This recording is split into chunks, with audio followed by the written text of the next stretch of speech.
The U.S. Supreme Court has ruled in favor of Obamacare with a 6-3 ruling in the case of King versus Burwell. Justices killed a challenge that might have made Obamacare unaffordable for millions. This now gives the Republican Congress a chance to refashion the controversial plan from top to bottom.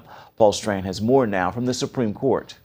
Fight, fight, fight, fight. Healthcare is a human right. Fight, fight, fight, fight. Healthcare is a human right. Foes of Obamacare are finding few friends on the Supreme Court with this second rescue of the Affordable Care Act by the justices. So with yet another decision supporting the law, some folks are wondering whether the court has Obamacare's back no matter what the issue is. Todd Gaziano was in the court when dissenting Justice Scalia blasted the decision. Justice Scalia really made a convincing case that the majority of the court has twice tortured the Affordable Care Act, first to dismiss constitutional arguments, and today, really to rewrite the statutes. Then Gaziano said Scalia joked. As many times as the court has rewritten it, it should really be called SCOTUS care. But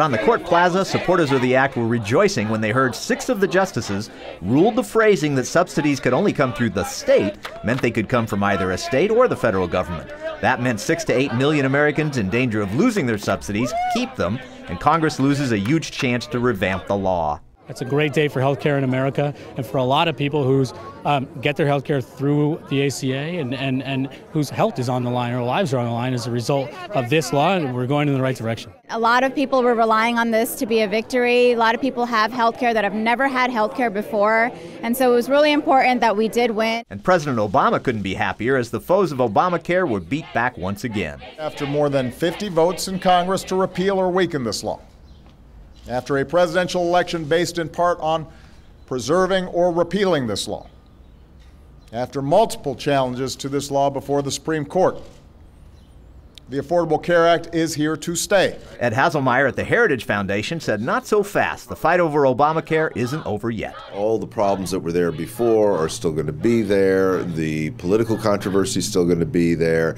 It just simply, I think, shifts the timing a little bit. Instead of it being dealt with right now, it's probably going to be dealt with in another year or two after the elections. So the good thing is no one loses their subsidy and the status quo is maintained. But critics complain it also is keeping a bad plan in place. Paul Strand, CBN News, the Supreme Court.